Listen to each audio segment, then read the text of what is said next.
What up, everybody? I am your host, JP, and this is my co-host, Josh. Hey, everyone. And welcome back to another episode of the Film Bros Podcast.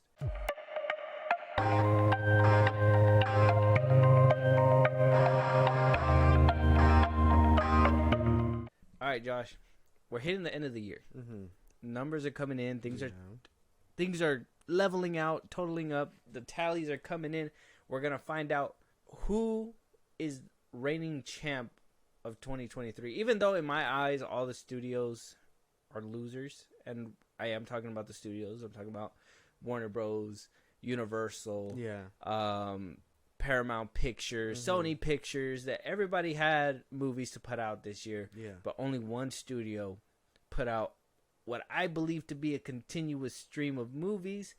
Maybe some mediocre, some not so mediocre. Some of them were just maybe risen up to fame because of hype, or maybe because of multiple other entries and whatnot. But for the 2023 year, the crowning champ of the film industry, at least, is Universal Studios. Universal Picture Studios. Oh, yeah. Like, what?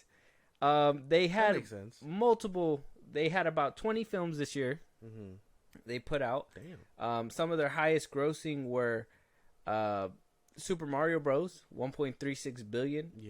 Oppenheimer 912 million. Fast X came in at 704 million. Well, yeah. Puss in Boots: The Last Wish, even though it was late December, some of the money came in this year for because it was 2022 to 23. Yeah, it was like they came in and it at least in the 23 year, it made about 481 million. Damn. So it made pretty good money. Universal's on top. Walt Disney, obviously, close second. They got 12 movies out. Universal grossed in 2023. They grossed about $1,743,132,592. Holy fuck. And Disney was close second with $1,432,308. I mean, $1,432,308,220. And yeah, still going. So there's more. Oh, that's insane, actually. Third place with 13 movies was Warner Bros. Okay. They barely crossed the billion with. I'm sure The Flash and all other DC movies did not help the cause. That was not. Fourth place was Sony Pictures. Fifth place was Paramount Pictures. And then so on and so forth. Everything else falls in line. Universal Studios. I mean, them swinging hard in the fucking movie game is insane. Coming from Disney reigning supreme, Sony Pictures putting out bangers. Universal wasn't really the one you looked at and was like, yeah, they're gonna put out hella quality. Yeah. Besides maybe the Fast and the Furious franchise, maybe I think that was like their flagpole ship for like the longest time. Yeah, and then they dabbled in animation with Mario and all that. Puss in Boots. So I mean, what? Wait, is DreamWorks part of Universal? Yeah. Okay. Well, yeah. Then there you go. I didn't know that. See, all these things are just connected. You don't really know what's alone anymore, but. That's insane. Who bought what, and who bought who out? Exactly. But, I mean, that's cool for Universal. I thought Oppenheimer was probably what set it off. Oppenheimer didn't even make the numbers of their biggest movie, which was Super Mario Bros. Super Mario Bros. Made $1 billion. Oh, yeah. Oppenheimer only did 912 million. So, I mean, not too far behind, but I guess there was more massive appeal to, obviously, Mario, Luigi, and whatnot. I wonder what this only makes me think about next year's numbers because of the strike and stuff. I mean, everything was pushed to 2025. Mostly, yeah. So, like, I wonder who's gonna take it then. Disney's gonna get it by default because of Deadpool 3, if it delivers. Yeah, that's a big if.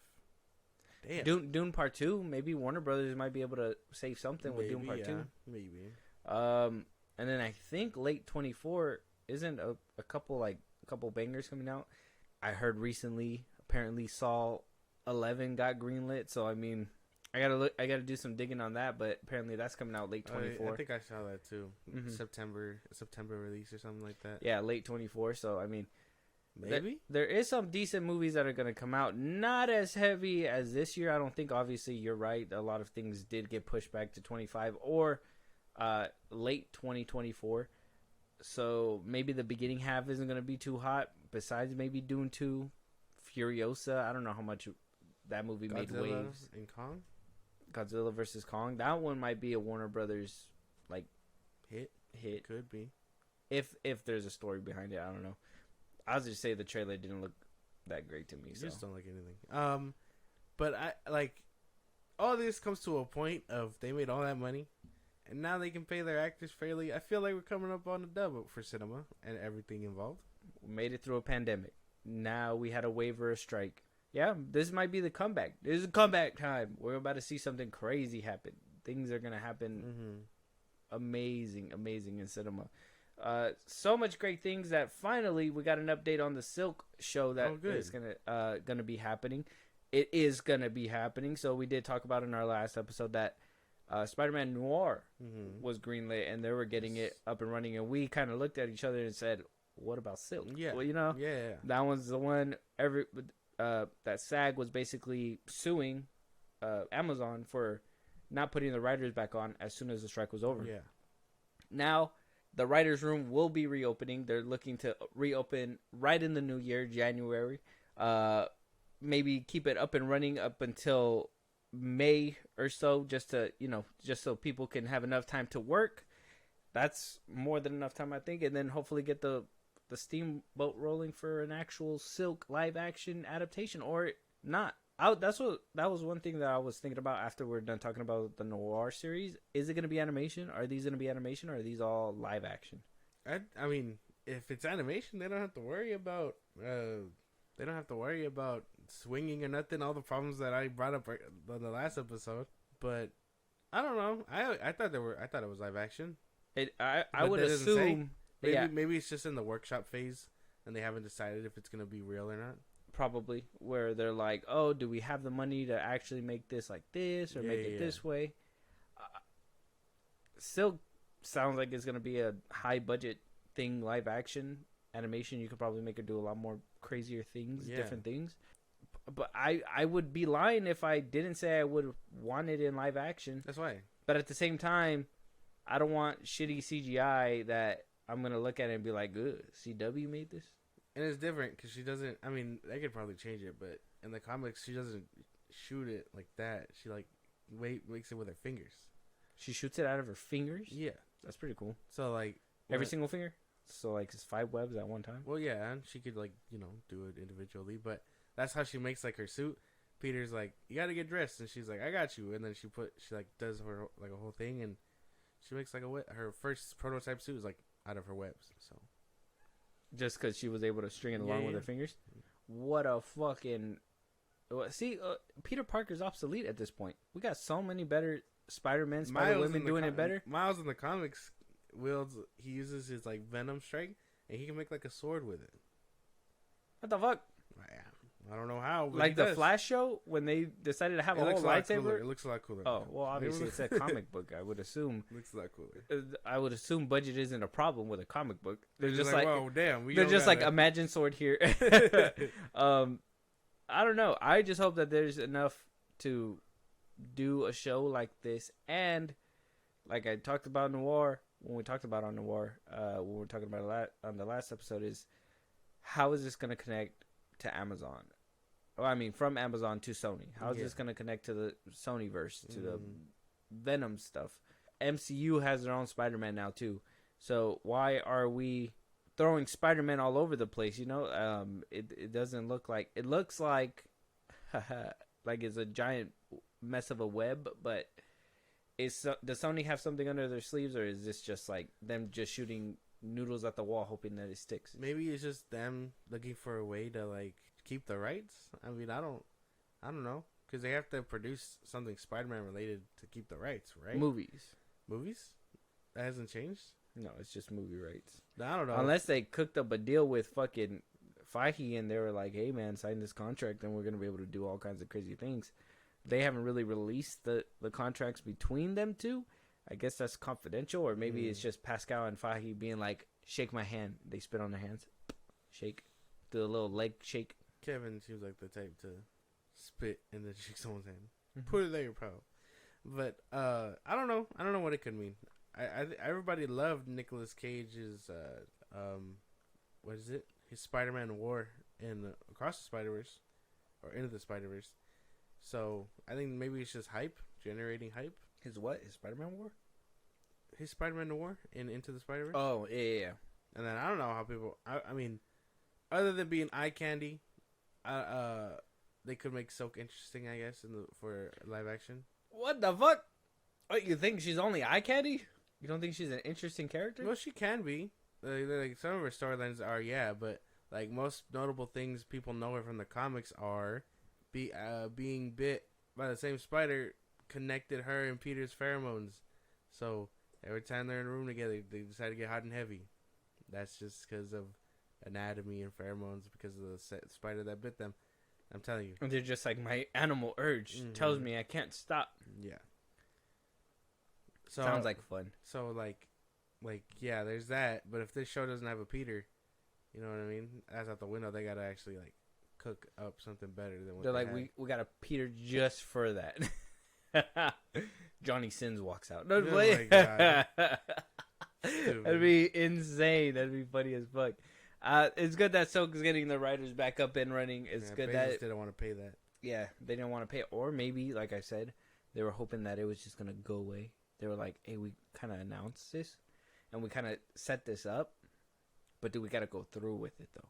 And they were just kind of like, well, no, I mean, the strike happened, so all contracts are null and void or whatever, but whatever they put in the contract probably said, hey, no, you guys cannot penalize your staff. You got to make whatever you guys said was going to be made before the strike. Yeah. And maybe that's what kind of tied their hands, that they were like, well, dang nabbit, now we got to make this show for real. Yeah.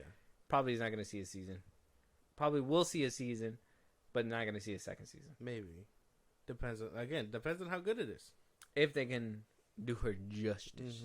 Make Silk actually shoot webs out of her fingertips. You said they could change it for the show. You know how many people are going to be mad about that? They're going to be like, it's not comic accurate. Oh, 12 fans, my bad. Yeah. Oh, wow. You don't think Silk's a popular character? Popular enough to get an Amazon show. How do you feel about that? I don't know. I don't think so. Probably not. What if they get Sweeney Todd to play her? I don't think she's Asian, so I don't think that's not gonna work. That piss people off more. I said Sweeney Todd. Fucking Sydney Sweeney, right? Either way, Sydney? Yeah. Either way, I know who you meant. Okay. Either way, she's Asian in the comics, so it's not gonna work out. Fuck. Who's an Asian actress? Zendaya. No, that'd be my God, that'd be hilarious. That's probably what happened when they were cooking up for the Home trilogy. They were just like, man, we need a white redhead. Zendaya. Zendaya's the one. Oh, shit. So it's good that we're getting a Silk show. That's getting up and running. So if you guys are excited about that, let us know. Let us know if you're a fan. Let people know that there is Silk lovers out there. Yeah. Let Josh know that, because he's a doubter and a non-believer in the Silk supremacy. You sound like you know more about this bitch. Like, I really don't, but I'm really advocating for her because that whole finger thing really got me. It sounds cool. Yeah. No, it's pretty cool. I would love to, like how you just said about like how she was able to make a suit or whatever. Mm-hmm. That actually sounds pretty dope. Yeah, no. Like if we can see that in live action, that'd be kind of like that old cartoony thing where they would like do a little cloud of smoke and they're all dressed. That'd be cool to see in live action. Yeah.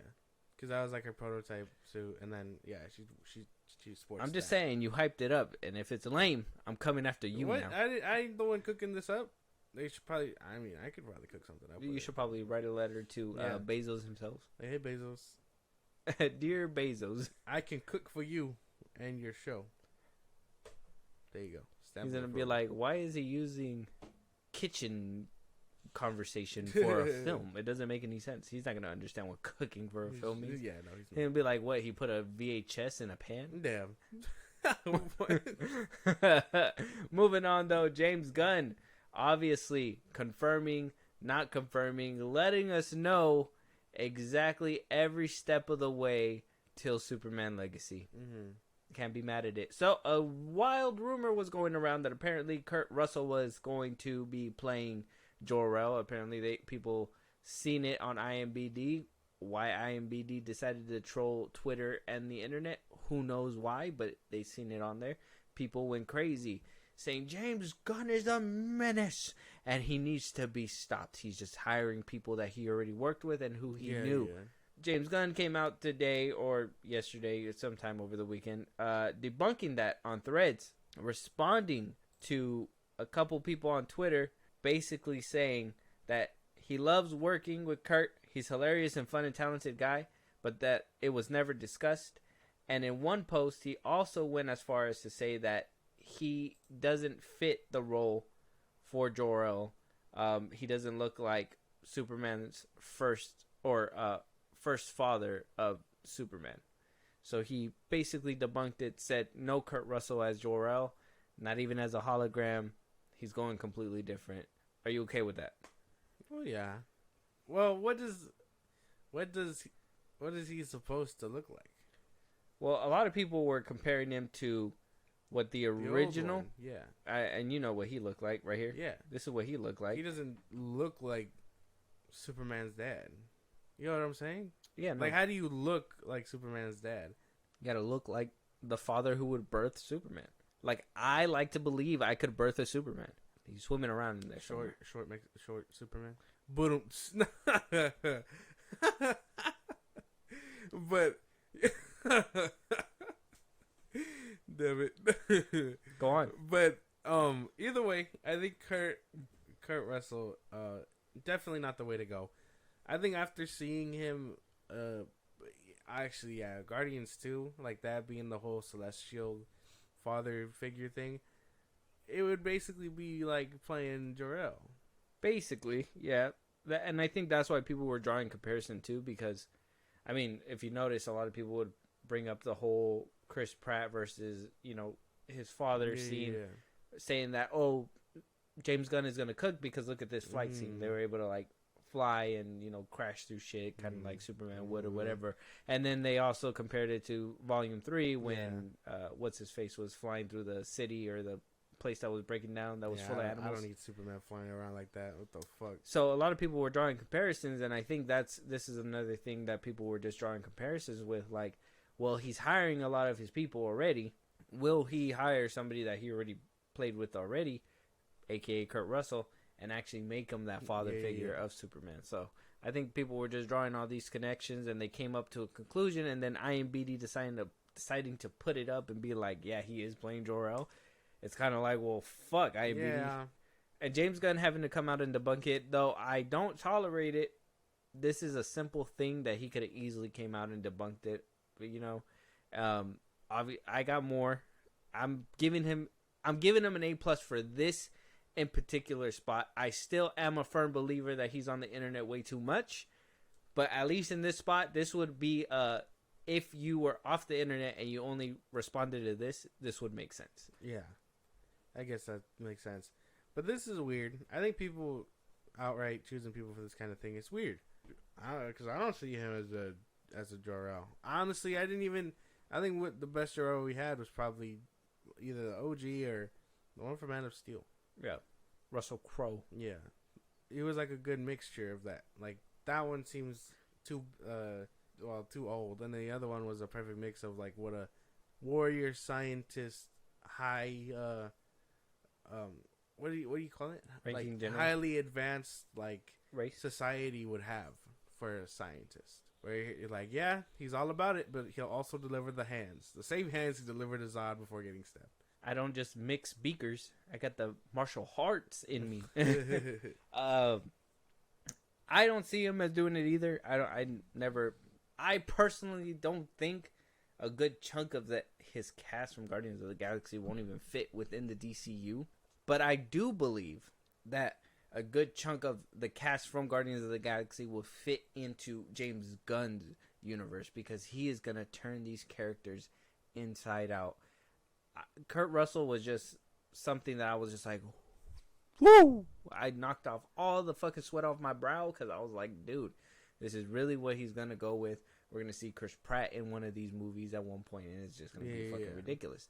If he's actually casting to make a good universe, and not just people that he likes and he knows, I have more faith in him. But then we get reports like this. Maybe not Kurt Russell, fine. But then we get reports that Sean Gunn is reportedly going to be playing Maxwell Lord in the upcoming DCU. Now, he's not going to be in Superman Legacy. A lot of people were thinking, oh, now fucking Sean Gunn's Maxwell Lord is going to be in Superman Legacy. Overstuffed this movie. Mm-hmm. Apparently, according to a few scoopers, that he will be mentioned by name, but not actually seen on screen, and that would be left off for a future movie. So they could still change him. He doesn't necessarily need to be Maxwell Lord, but James Gunn has came out, doubled down about it on the internet.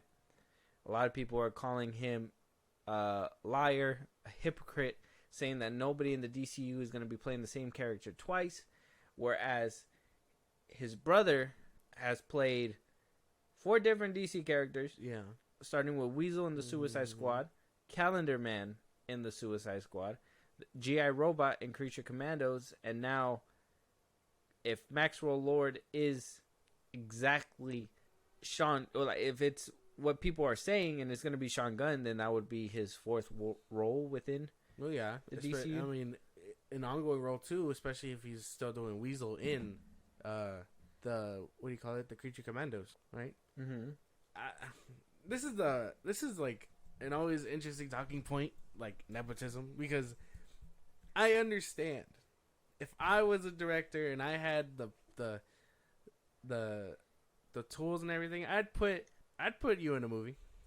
I wouldn't put you like in a big role, not until I know you're capable of handling a big role, but like as an extra or something like that. Okay. Like, he proved that he was capable for a big role. He was in... How? He was a CGI character. He was playing CGI fitting in before. He was in Guardians of the Galaxy 1, 2, and 3. He played a very important character that actually took over the role in the second movie, but then we hardly seen him in the third movie for whatever reason. But yeah. So he, let's just say, for argument's sake, he proved himself to be a talented actor.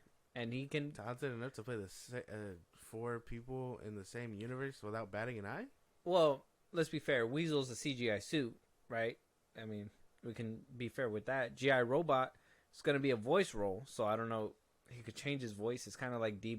Bradley Baker, where he was able to do all kinds of different characters because he was able to change his voice. Mm-hmm. So, I mean, passable. But Maxwell Lord, an actual character. Now, we've seen him before. If you guys remember, he was played by Pedro Pascal in Wonder Woman 1984. Yes. I know you guys want to forget that movie, and I'm sorry for bringing it up, but here we are. He was one of the better halves of that movie, I'd say.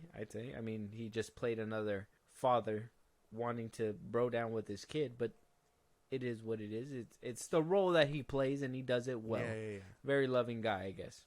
Sean Gunn has proven that he's been in multiple things. Do I still think that it's fair for James Gunn to say he's not going to play multiple characters? I mean, I would have been fine if he was doing voice work. I wouldn't have minded multiple characters with voice work. That's what I'm saying, is that all like those voice over stuff, the little mocap stuff, fine. Let him get his bag. Kind of like what James Gunn is doing. He's writing, producing, he's fucking directing. He's doing all these things. He's getting a bag for every single fucking thing he does. Mm-hmm. He's going to get a bag for everything he does too. Brother's getting bags.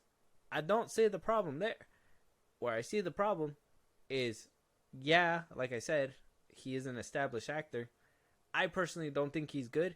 I personally don't believe that he is full-on, full-screen material where you can completely look at him and be like, oh, he's not a fucking dweeb, and I'm willing to look at this man. No. I honestly believe that this is that nepotism at its finest. Him being for his brother, a little too down for his brother, in my opinion. I don't think that he should be putting him as this person. Get your bag anyway else, that's fine, but if you're getting your bag all the way over here, why the fuck are you also putting him within the DCU? It just doesn't work. Like even then, because I mean, I don't think he's established. I mean, he was in the second one, like you said. He was in the second one. He played a lackey in the first one of the Guardians, and then the third one, like I said, he was barely in that bitch. And then all of a sudden, you expect us to believe he's leading the Guardians, or he's in the Guardians whenever they decide to show up in the MCU again. I don't Yeah, no. I think this is just wrong. This is weird. And, like, you could totally be like, well, what about other directors and having their best friends and this and that? Again, having your friend as an extra in every other movie isn't a big deal. It's when you gave 4 roles to him. You're telling me his wife is coming up too with him. I don't know. I think this is just weird. It's weird. This just shows that he's doing it for his brother and not for what's good of the story. Exactly. So what else is he doing that is good for him and for him only, James Gunn and maybe his brother? What makes me believe that he's going to put that same energy into the movie and be like, oh, you know what? I'm going to do this because this is the good of the movie. This is the good of what we need and whatever. Mm-hmm. This isn't helpful. And then somebody calls him out. It turns out that it was an unverified account, which only had like 1 follower. And it was just, it's a weird setup because now the comments are deleted too. Yeah. It's deleted. James Gunn decided to get rid of it completely. But this account says, not casting one actor to play multiple characters, huh? And you said not happening, and lie detector shows that ... James Gunn decided to reply and said, I said very clearly, actors will generally only be playing one character on screen. And said in the same response that for voice actors, it's not the same.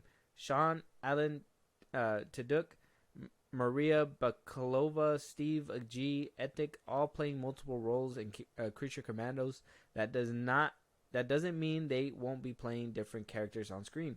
So, what's the need you have, and a handful of others to do desperately need to believe I'm lying, that you seem to purposefully ignore certain parts of what I said.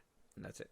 Now, when he said that no person is going to be playing 2 characters between animation and between live action, I assumed you hired David Arbor to voice Frankenstein, and then one day live action Frankenstein will be David Arbor. Yes. Not a completely different character, David Arbor. That's like, what he said. That exactly right. So, Sean Gunn being in, and like I said, Weasel, I get it. CGI, whatever. He's going to have to be in there. Maybe somebody else can put the mocap on and he doesn't necessarily need to be Weasel in live action, whatever. If you guys are worried about who's wearing the suit. But G.I. Robot, he's going to be in live action. So is he not going to be in the robot suit? Is it all voiceover work and he's going to be able to do the Weasel? Because they're going to have somebody else taller than him moving around as a robot while they CGI him. So does that make it okay? Like, I don't know. It doesn't matter. You're giving this guy so much money in different bags from different things. It just shows that you're not about the movie. You're about the bag. And I get it. Get your bag. But then don't be in charge of my DC, bro. When we're trying to get good movies out of this. I don't know. I don't know. I was trying to be so optimistic. Now that I hear this stuff, and then him doubling down like that, I'm just like, bro, James Gunn is just about himself, bro. I told you. Just about himself. And I know this. I knew this. This is just clarifying for me. And I'm still going to give him the benefit of the doubt, at least for the movie. But this isn't if you're trying to get people to go watch this movie with little ease as possible so you can go ahead and get as many people to come and enjoy this movie, it's going to be hard. And you're going to be walking through that door knowing that, oh, there's Sean Gunn again. I see him again. There he is. Yep. It was kind of like when watching Volume 3, when I seen Hardcourt, all his little friends, Nathan Fillion, everybody. Yeah. I was like, what the fuck? You just gave everybody a bag for your final film. Yeah. But anyway, nepotism at its finest, everybody.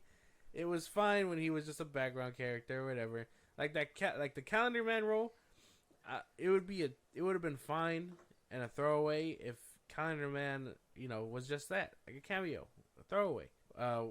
Bruce Campbell in Doctor Strange, just for Sam Raimi's sake, his best friend, throwaway character. He had him in Spider-Man, throwaway character. What happened? He had his brother on there too, but as comedic relief, and then nothing more. Like, I understand wanting to bring your friends up with you, but this is just weird.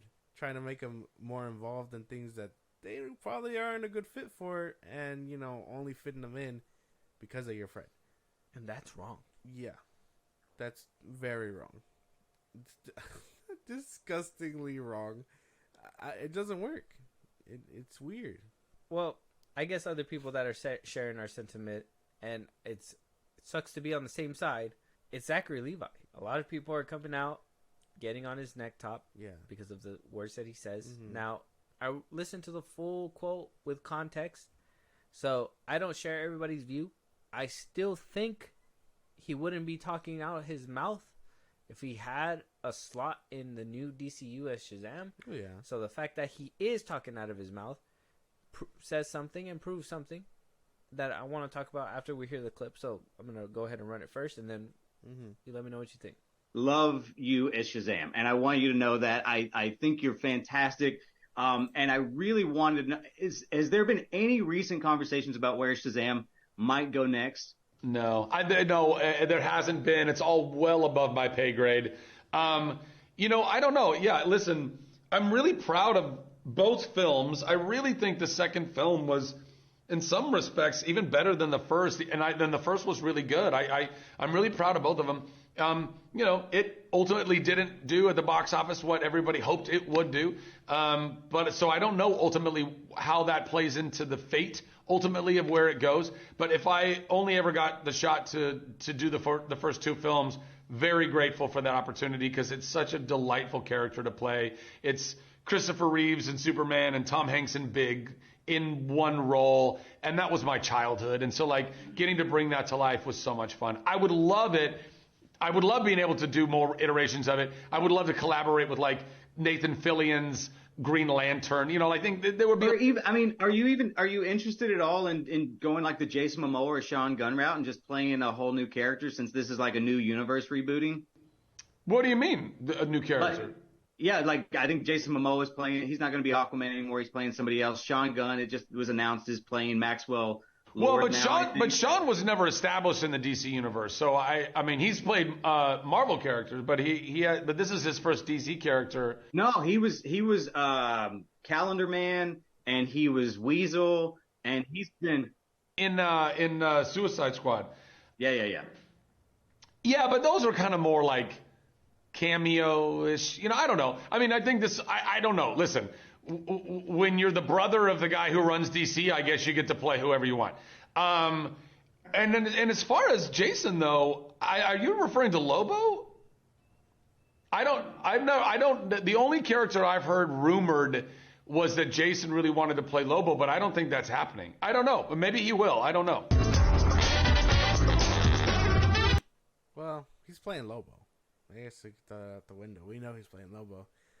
I like the little cutoff that he did when he was going on his little tangent to be like, oh, I'd love to play with Guy Gardner when he was trying to ooze to get attention, and he was well, no, we're not talking about that. It kept going. But a lot of people took that little clip where he said, oh, his brother to heart. And people were saying that. I think that's a lot of talk from somebody who was best friends with Peter Safran and got 2 Shazam movies out of it. And was lucky enough to get that. Go ahead. I got more for him, but I just want to space him out. Well, there's not much to it. I think this is a very rare W for him. Oh, I swear, bro. Don't even do that. Don't even give him that. He don't even get a W. Why not? He gets a moderate, subtle. Okay. I guess it's just a rare thing for him to say. And I know people were like, "Oh, they cut it out of context. You guys make it sound like he was angry." It doesn't matter if it's angry. Shade is shade. You know what I mean? He threw shade. That's shade. And that's basically all there is to it. He's right. When you're the guy, you get to put him in as many movies as you want, regardless if it fits or not. Doesn't seem like we're gonna be seeing him within the DCU. Oh yeah, no. Soon. So of course that's why he's talking his shit. Of course we know he's bitter and whatever. Well, no, but then you gotta see in full context. He was about to just ooze and goose a second ago about him wanting to try to play a different character, and then he kind of took him by surprise when he told him, well, you can go. Wouldn't you want to just play a different character or whatever, and then that he probably Sean didn't know Gunn, that was an option. Exactly. He probably heard and was just like, whoa, I never heard about that. That apparently, kind of like how he said too, he heard that Jason Momoa really wanted to play Lobo, but he didn't know that it actually went through. So after he told him that, homeboy was fuming, it wasn't even like, and that one was shade, but it was after it took him off guard because he didn't think any of that was actually happening. It was just all rumors and speculation, which it still kind of is. Nobody has actually came out and said that Jason Momoa was going to be playing Lobo, but he was. I give him the point for throwing the shade 100%. I give him that point, but a huge L for trying to be in the DCU a second, and when he gets cut off and told something else, and he's just like, well, what the fuck? And I can't even get my Shazam or me a character or even a fucking talk with James Gunn. Yeah. He got mad, bro. And that shade wasn't just to be like, oh, whatever. No. He got upset after that because he was literally about to gush over Guy Gardner. Nathan Fillion's Guy Gardner. Yeah, which was like so stupid that you were about to do that. Holy fuck. He was about to suck him off, and then he was like, nope. Stand back up. Let me tell you something. Before you get on your knees, hold on. Right. But yeah, I guess that makes sense. It's there's nothing else to it other than that. Yeah, he's clearly salty. Yeah, and like I said, I give him the point for the jab. I wonder how that's gonna play out in the future. I'm kind of curious to see. But everything else is kind of just like, well, a second ago you were about to just fucking be like, hey man, come on, I was so grateful, and I wish I could do it again. I think either way, the doors are closed. At this point, yeah. After this too, it's just James Gunn's just like, I think after Shazam's failure, I wonder when him and Safran just stopped being friends, because that's weird. I would have thought Safran would have talked to Gunn and been like, Gunn, baby, you got to put my buddy up in there. We went on ski trips together. Apparently, he doesn't have that much pull as James Gunn. He can't just be like, hey, I want him in the movie. James Gunn's be like, oh, I don't know him. The fuck? Like, it just makes no sense. You were in, what movie? Shazam. Oh, the one that you talked into the dirt? Yeah, no, get out of my office. Not right here, partner. Not right here. It's so dumb. But yeah, no. Zachary Levi, clearly upset over shit going on at DC. He's just not allowed in the club. Yeah. And he was hoping to be. He really was. He was hyping. Oh, the Snyder Cut of Justice League? Yeah, that doesn't exist. Oh, yo, we really wanted Henry Cavill in the first movie. I really wanted him, but, yeah, whatever. Yeah, I was like, bro. He's just... Pick a lane. Trying to save his ass. Pick a lane. And you're, like I said, you're not going to tell me mid-fucking-suck that you were, like, not going to be sucking him off, because you were literally clearly going down that route, and then the interviewer was just like, hold on. Let me tell you real quick. That's irrelevant, dog. Yeah, like, it's... So, like I said, we'll see how that whole diss plays out, but let me know what you guys think about the comments. You guys, now that you guys heard it in full context, because everybody on Twitter is taking it out of context. Literally, I seen one pop up where it was like, oh, Zachary Levi really wants to play Shazam with Guy Gardner or whatever, and it was like all happy posts, and then the next one was like, oh, he's throwing shade, and then if you play the whole clip, it's literally right after another in a totally different context. Yeah, man. But let us know out there what you guys think. But we're not done with James Gunn just yet. We also got confirmation that Nicholas Hoult will be playing his Lex Luthor in Superman Legacy. He came out on Instagram to congratulate him, saying in his caption, yes, finally I can answer. Nicholas Hoult is Lex Luthor in Superman Legacy. I couldn't be happier. We went out to dinner last night to celebrate and discuss how we can create a Lex that will be different from anything you've seen before and we'll never forget. But James, we heard this weeks ago. Why didn't you tell us it was true? Because although we were discussing it, it wasn't final until a couple of days ago, and I don't want to tell you something that isn't certain. Anyway, here's to Lex and Nicholas, one of my favorite characters in the DCU, and that was it. I can only imagine being like in his shoes and being like, who the fuck is giving away my information? That's my only thing. That would irritate me so much if I was in his shoes. Mm-hmm. I'm like, oh yeah, I'm gonna get so and so to be my big bad. I can't wait to announce this to the world, and then it breaks like 4 days prior. Like I'd be pissed. I'd be like, oh fuck, I don't even want to tell y'all. Like, you know what I mean? Like that's the only thing where I can. But we need to know, otherwise we're out of the job. Oh, yeah. So stop saying those things.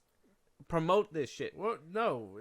I mean, I'm only talking about if I was in his shoes. For us, obviously, on the other side of the table, we're winning. Yeah. But, like, for him being the head guy, having to cast all these people, or I guess for anybody, not just him, and it's revealed like through scoops that so and so is playing this guy or whatever, and then you're just like, well, fuck, that was meant to be like a big reveal, and these people really fucking it up for me. Well, yeah, and I understand that, but the thing is, and I don't think people understand, is that Twitter is not everything.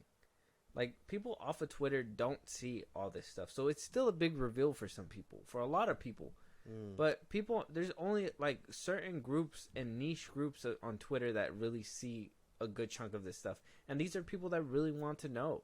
But everything else, it's unrelated, and people don't really need to know. If he were to just come out and just be ahead of it, right? You already know that it's going to be closing. Just tell Nicholas, hey, we got a deal, right? Let me just go ahead and announce, and we'll finalize the papers tonight so we can get ahead of this and announce it first. Yeah. Everybody's beating him to the punch. So much so, people are over here speculating, saying certain things, and he's coming out and trying to debunk it and fight for his life on the internet. Mm-hmm. If you know something, just say it. Yeah. And this time, in this day and age, it's really hard to hide anything. Unless you're Marvel. Mm-hmm. And you don't have Marvel type security because you don't have Marvel type money right now. Yeah. Eventually you'll get to that point. Mm-hmm.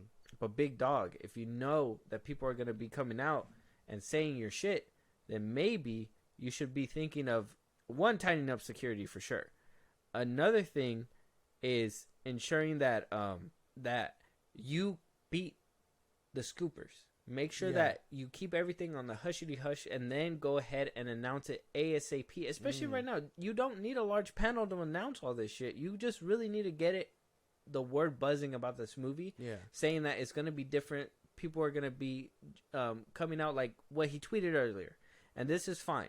He announced this. He debunked the whole Kurt Russell stuff. Yeah. Fine. Those things are perfectly fine.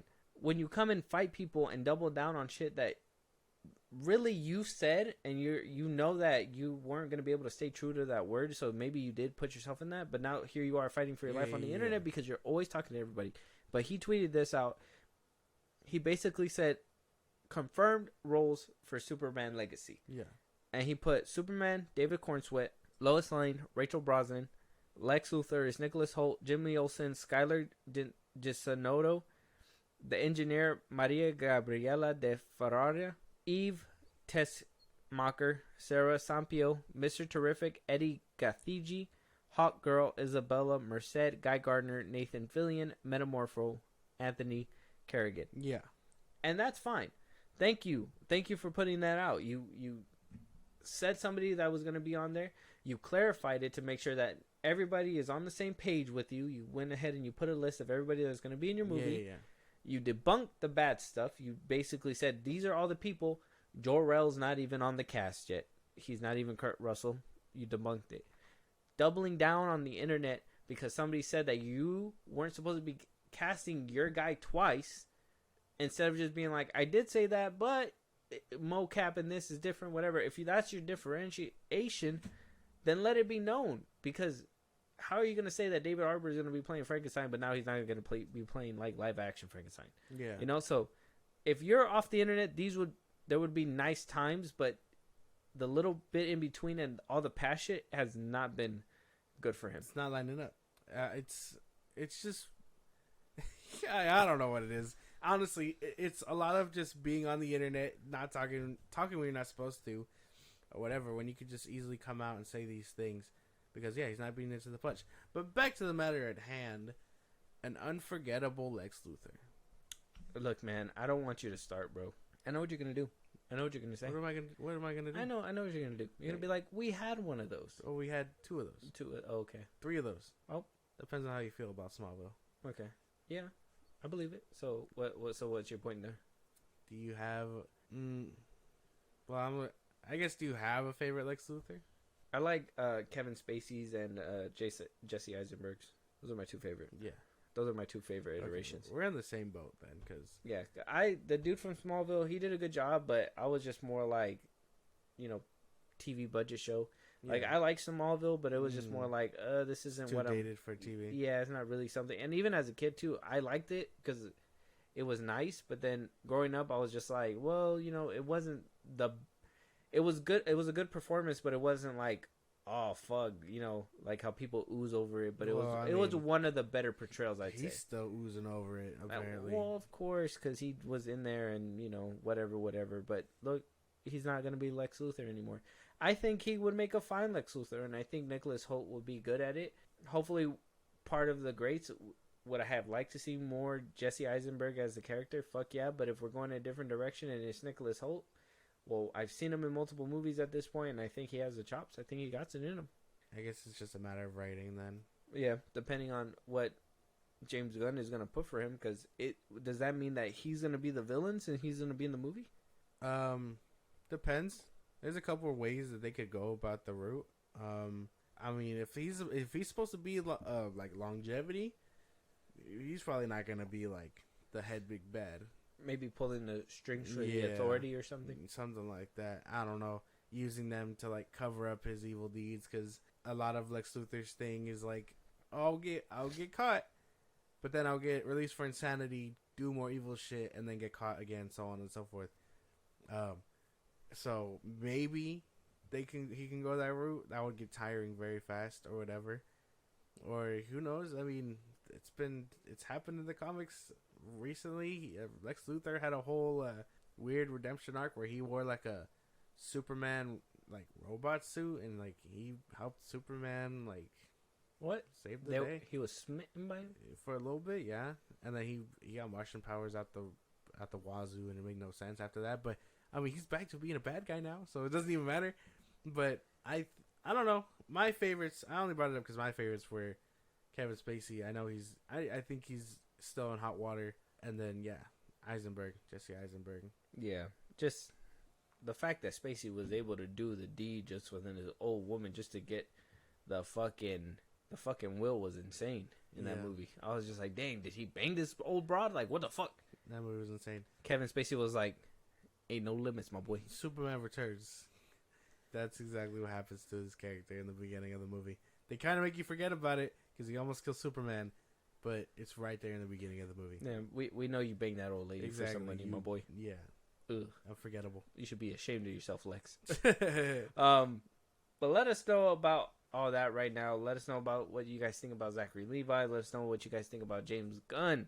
All the comments that he says so far. Now we also have one last comment where he decided to address, I guess, some of the hardcore accusations and, casting his people. Obviously, Sean Gunn is one of the people that we talked about right now, that he is getting multiple passes.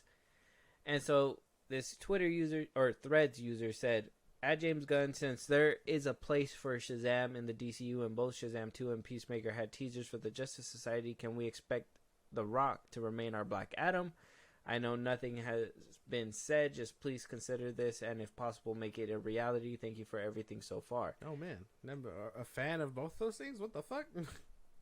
They can coexist. Yeah. James Gunn replies with, wait, what do you consider the Peacemaker teaser of the Justice Society? I wasn't involved with the Shazam thing. He replied with, he probably included Peacemaker due to the two characters at the end of the Shazam 2. And then James Gunn replied with, it wasn't my call and I didn't write it, although it came out when I had just started at DC. Its inclusion far predates me, as does Hardcore as the warden of the underwater prison. And although I thought it was fun, and I have no idea why those characters would be recruiting for the Justice Society. Oh yeah, it's random as fuck. But why? I mean, there has to be a reason why they used her. Was it Hamada who was trying to make her the bread and butter? Or did James Gunn give Hamada the idea to be like, hey, make her the Nick Fury of the next few films to either way, it's bring a something. shit decision.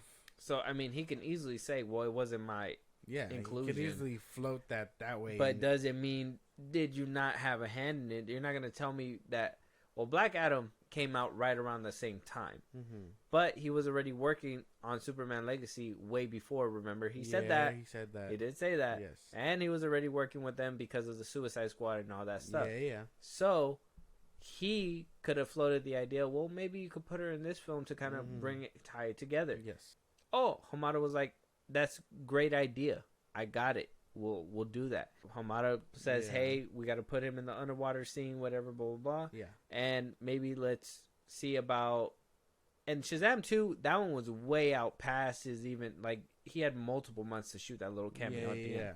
Which, in my mind, I feel like he did. So, him saying that he didn't on that one... I think the Hamada one could possibly have been obviously a creative thing that he probably was asked, and he gave the advice, and Hamada took that and ran. Yeah.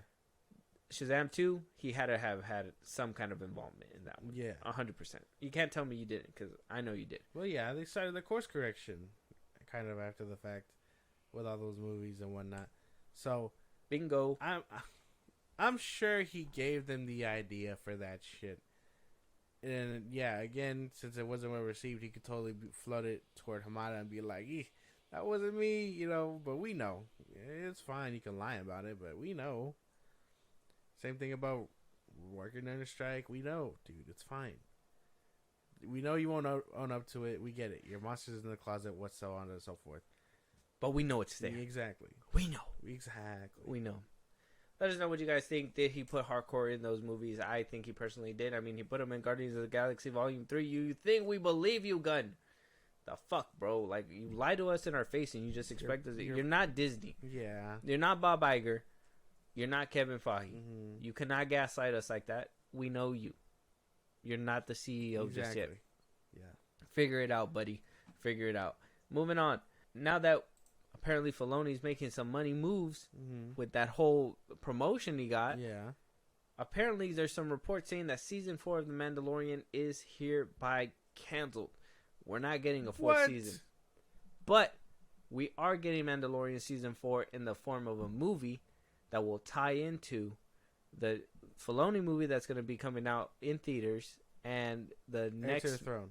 Yeah, and then the other movies that will be going into... Obviously, the Rey Skywalker film that's going to be happening, and et cetera, et cetera. Yeah. So, instead of a Mandalorian Season 4, Mandalorian the movie, exclusively on Disney+. Plus. That was great marketing. Yeah. Where's our check at Disney? No, yeah. what do you call it? No, for real. They don't even pay their own people, God damn it. I mean, that's interesting, right? I mean, all I really see is better budget. That's probably it. That's probably more, I mean, what I'm thinking. Which the Mandalorian shows don't have bad budget, I don't think. Well, yeah, no, but like, it doesn't have movie budget either. Imagine the crazy shit they could do with a movie budget. Oh, yeah, that'd be crazy. Mm-hmm. Go on. So, I mean, this is kind of cool. I just hope it doesn't take long to get it. Well, I mean, if they already have season 4, all they got to do is cut out the filler and just get straight to the gravy. You feel me? David, Pascal needs to be there. Pascal would have to be there to remove his helmet. And I'm sure if it's for a movie, I'm pretty sure he'll be there. Yeah. It's going to be Last of Us season 2? Ain't no way. But ain't that the thing, though? Will they be able to? And will that push the making of The Mandalorian back? Because obviously his hands are going to be full. He got Fantastic... potentially Fantastic Four, The Last of Us. I think he has another TV show on the roster as well. And to have to do a Mandalorian show, I mean, most of it could probably be without him. And maybe he could just jump from across the pond and just be like, well, I got to leave set from Fantastic Four to do this quick scene without my helmet. The Mandalorian. And he runs across the parking lot, changes and shit like that. Yeah. And then he goes back, changes and shit, and then at one point he's wearing the Mandalorian suit with the Fantastic Four pants, saying "Flame on." Well, he's not. It's gonna be Reed. He's not gonna be. Oh yeah, stretch on.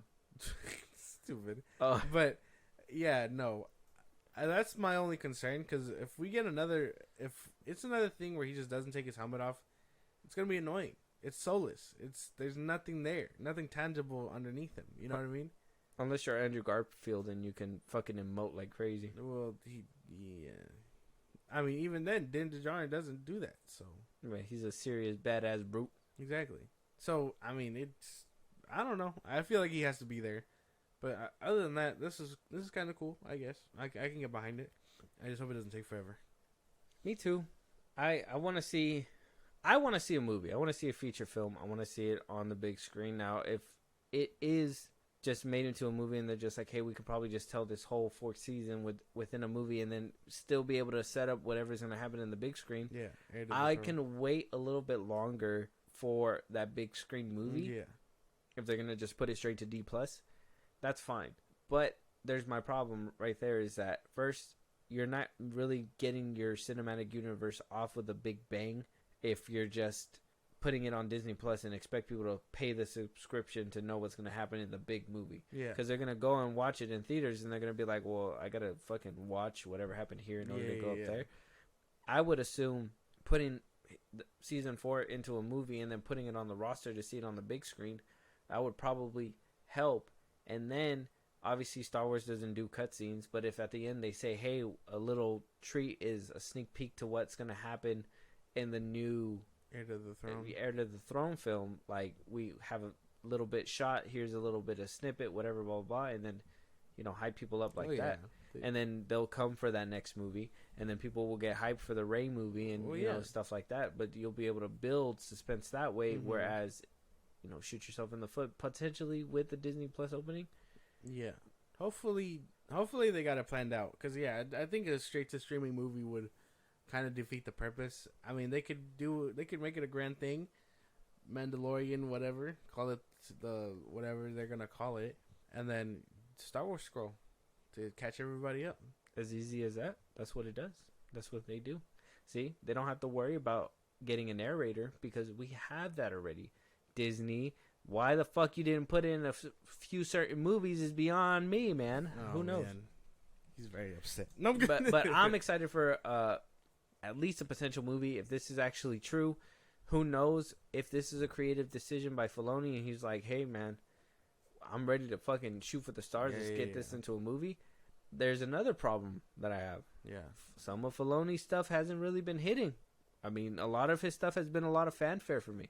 Like, at least for the episodes he directs, if you guys notice, the Clone Wars episodes, the ones for Boba Fett were the Mandalorian episodes. It was all the stuff that he already knows how to do.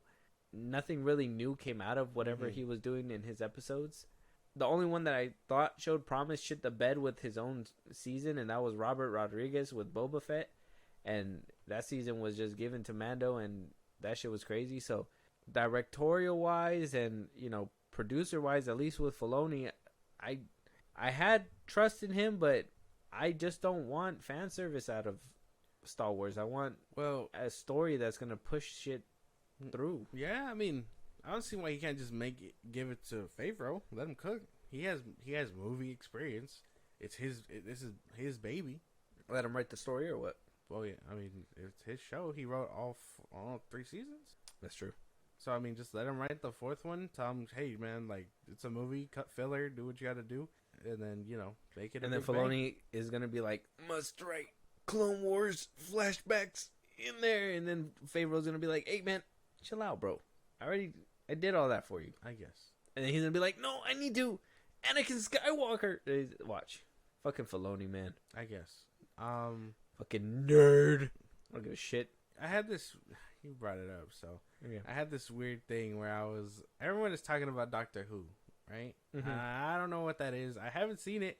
I'm aware of what it is only because you've seen it. I've seen it. Like some episodes. Like yeah, I've seen some episodes. Okay, it used to be good. I hear it's busting now, so I don't know. I don't know. They made 2 people split in the last episode. It was weird. Well, either way, I haven't seen this shit. So, but my thing was, I was joking. I was like, Doctor Who felt more nerdier as a thing than Star Wars, and then like no one really like replied or anything like that. But I was just like, man, that it feels nerdier. That one in Star Trek feels nerdier than Star Wars at this point. The thing that makes things nerdy, in my opinion, is when you have to go back and make explanation, and when you have to keep going back to the same thing over and over again.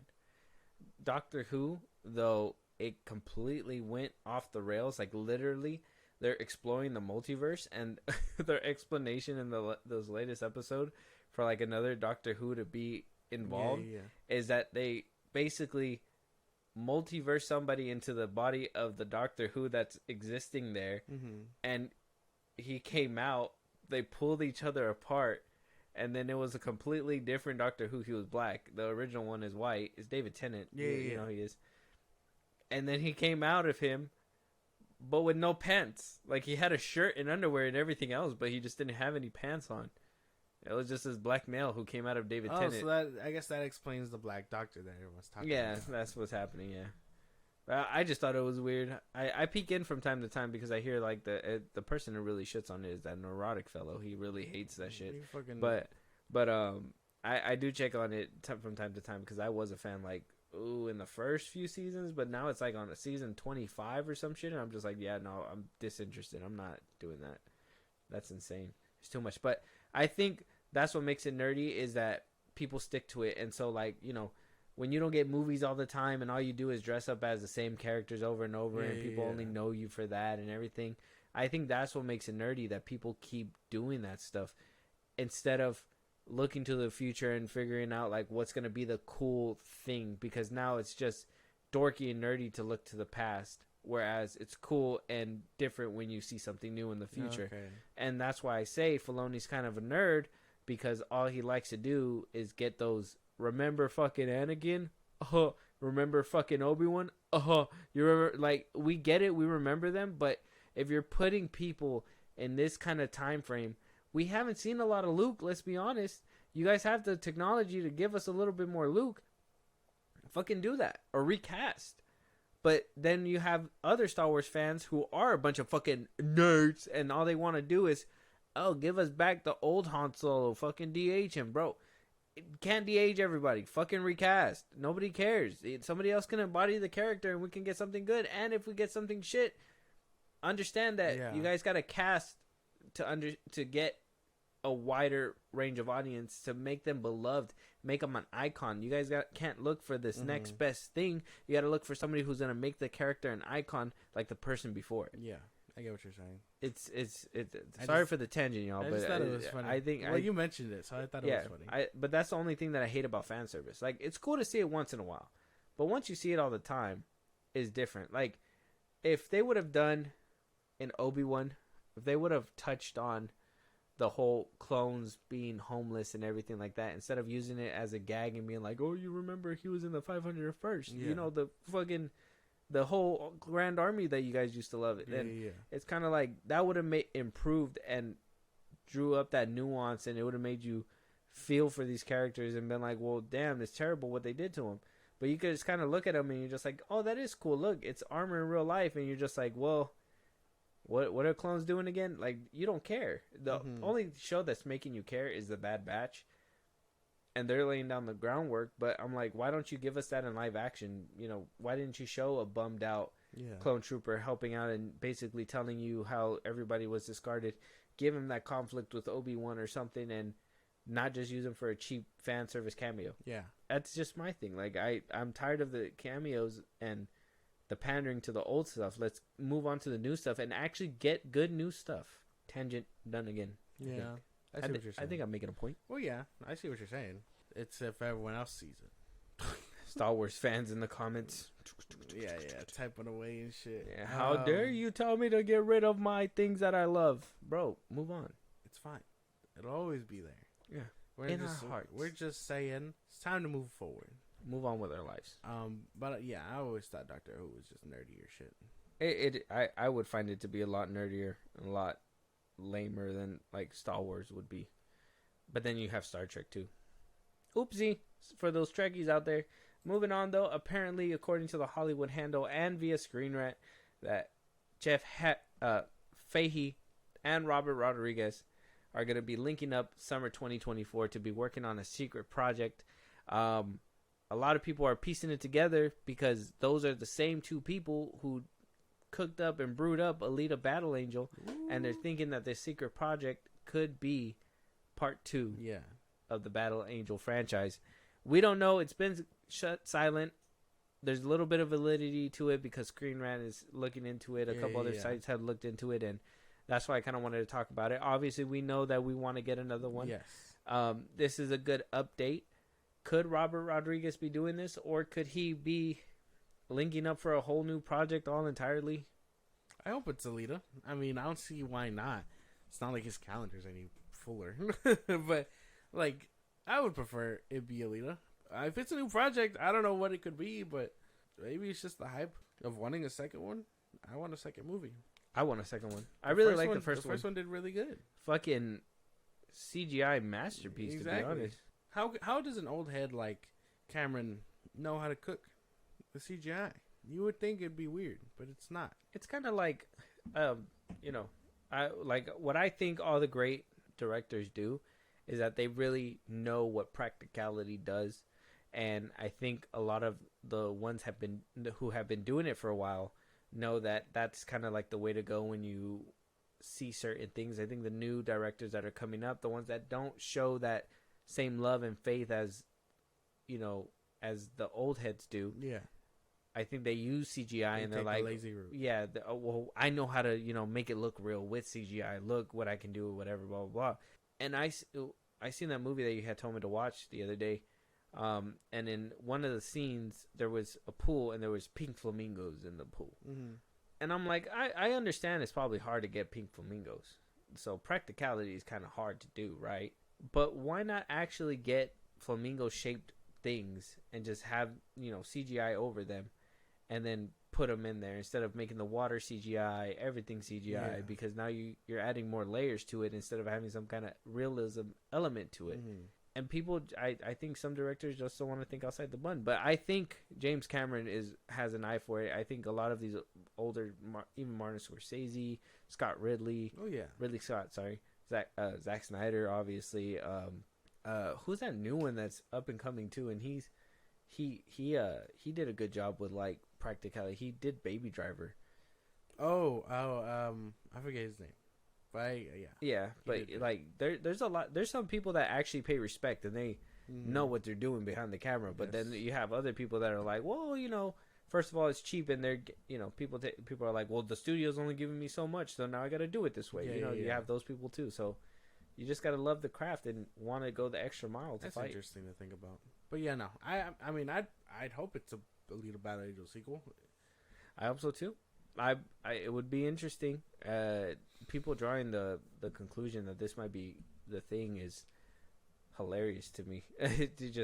They're like, oh, two guys that worked together before gonna work on something. It's like, that's like Martin Scorsese and Leonardo DiCaprio linking up, and me just automatically assuming Wolf on Wall Street too. That'd be funny. You know what I'm saying? Like that's like, yeah, they could totally be cooking up an original idea, but fans want a sequel. Yeah, it's basically what it boils down to. And this kind of shows too, you know, as a fact that a lot of new stuff doesn't get shown and loved, whereas sequels are like high demand because people already know these characters. Yeah.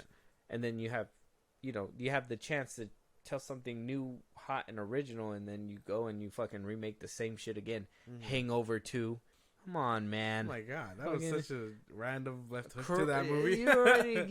Man, it was so easy. I was just an alley-oop. I had to take it. You know, they don't call me Kobe for no reason. I'm gonna leave it there. I've never heard anybody. Moving on though, let us know what you guys think. Do you guys want to see Alita Battle Angel 2? I want to know. But moving on to our last subject, our last topic. I want to call it a subject because, to be honest, I don't even know who's rooting for this or who even wants it. But Mark Wahlberg is coming out saying that Uncharted 2 script is done, tagged, bagged, ready to fucking shoot. What the fuck? Who watched this movie? Who wants this? And Mark Wahlberg, why don't you put your ear to the streets and know that nobody wants to see this shit? Yeah, no. I think we should just call it a wrap. like I don't care for this. I didn't care for this movie. I think it was a poor decision to have both of these motherfuckers there. This is just wrong. Did you like the first one? No. Oh. Yeah, no, that shit. Especially after playing the game. There's no way. Oh, yeah. Did you finish the first one? I finished the first one. Are you on the second one? I am on the second one. Are you like halfway beginning still? Or? I think I'm like reaching the middle. The second one, the train one, is fucking crazy. It's good. It's a good thing. Maybe the movies can lean into that. You know? Really, or like they already pieced together in the first one like 3 different parts from 3 different games. I'm like, why they do that? Never mind then. Yeah. Well, I mean, you know, but like leading to that aspect of like the rock climbing and shit like that. You know what I mean? Like it was a cool sequence of him scaling a broken down train. That you could be known for like that shit. Like sure, the story's ass, But you're doing crazy shit cinematic wise, and you know that could totally lead you to like a third final movie if you really wanted to. They could be like, oh, Tom Holland does his own stunts and really put Tom Holland really up prove there that he does it. You know, does he really do his own stunts, or does he do a flying kick here and there and then call it a stunt? Because Tom Cruise will laugh at his face and be like, I could scale a fucking train. Tom Cruise laughed in his face when he fucking took that Russian fucking plane off the ground and he was just hanging off the side of it just so he can do Mission Impossible Rogue Nation. Exactly. That boy skydives for like crack. Like, it makes no sense. It's insane. He's like, oh, I'm done taking a shit. Now let me jump out the sky. It's like, what? Tom Cruise. You took a shit in the sky, my man? No, what are you doing, bro? He's like, I pulled out my porcelain throne and everything on the way down. Jesus. Oh my goodness. But yeah, no, it sounds insane. No one wants this movie. I don't want this movie. He could be doing Spider-Man 4. Well, not Mark Wahlberg, but Tom Holland. But, you know, he'd rather make shit like this. I was really excited when they announced Uncharted. And I was like, man, they're going to really do it Sully. And then they were like, Tom Holland's going to be Nathan Drake. And I was like, wait, what? Well, actually, they announced Mark Wahlberg first. And I was like, oh, he's Nathan Drake? That'd be crazy. How is this man with a fucking crazy-ass accent going to pull this off? It's beyond me, but let me see what he got. And then they were like, no, Tom Holland's Nathan Drake. He's Sully. And I was like, Sony, why? Well, I don't want it. Like, why'd you do this, Sony? Why? The fuck? Like, you almost had me, then you lost me. I'm not excited for this, but if they do wind up making it, because I did hear that this movie made some kind of change, and, you know, obviously not crazy numbers, but enough to get a sequel greenlit if they so choose to, and please. If Tom Holland's like, well, you know, I have nothing better to do, sure, why not? I'm done getting rammed in the booty on this Apple TV show. Let me go ahead and let me go ahead and jump back into the Uncharted suit real quick. Yeah. I don't know. Mark Wahlberg as a person though is already getting played out as a character because I feel like he just does the same thing in every single movie. Like if you look at Transformers, the last couple of them, and then after that, every single character he plays, he basically plays the same guy over and over. I'll even go as far and say that the dude in Pain and Gain kind of just lingers in every single one of his performances after that. Well, I think that's where it started. I would say so, around there. But yeah, that was around the time he made the Transformers movies too. So yeah, but he was just a normal guy then. Used to be Marky Mark and the Fucking Bunch. Now you're just funky. No, yeah. That's funny. I don't know. Let me know if you guys are freaking. You guys want to see Uncharted 2. Yeah, let me know if you guys are even freakier and tell me you liked Uncharted 1. Oh dear God, that'd be monstrous. I had to make up my own word for that shit. That's how bad it was. Well, we don't have to fact check that later. But yeah, no, I'm not into this. This is, I mean, what a terrible way to end the show, man. I felt like we started off on the highest highs. Yeah, hit that middle ground with like James Gunn and that Zachary Levi diss, and now here we are at the very bottom, and I'm ready to get off. Yeah, you praise Zachary Levi on this fucking. I was ready to get off there. I was like, hey man, like, can we? I didn't praise him.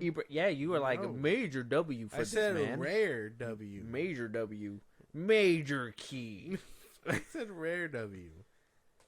And then you were like, oh yeah, he dissed the main guy. Now he's my buddy. And I was like, no. When did I say that? When did I say any of that? No, that's not what I said.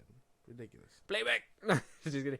But with that being said, let us know out there what you guys think of all these topics. I want to hear your guys' thoughts. Hit us up on wherever Josh is going to tell you if you guys have a movie for us that you guys want us to review.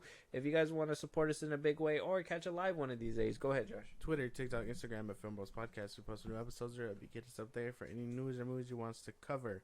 Buzzsprout link is in the bios of the social sites. Just gave you. Supporters get special thanks on episodes, so recognize you for helping us out. And you get special perks on the side, only meant for subscribers. It's kind of like a Patreon. Be a part of the conversation on Twitch at Film Bros Podcast. We go live every Saturday and throughout the week. Keep your notifications on. Again, just be a part of the conversation. Listen to us anywhere you get your podcasts, at Film Bros Podcast, Spotify, YouTube Music, Apple Podcasts, things like that. We're on a bunch of sites. Check us out. Subscribe to our YouTube at Film Bros Podcast when it's all said and done. Yeah, and we'll talk to you guys on the next one. Talk to you guys later.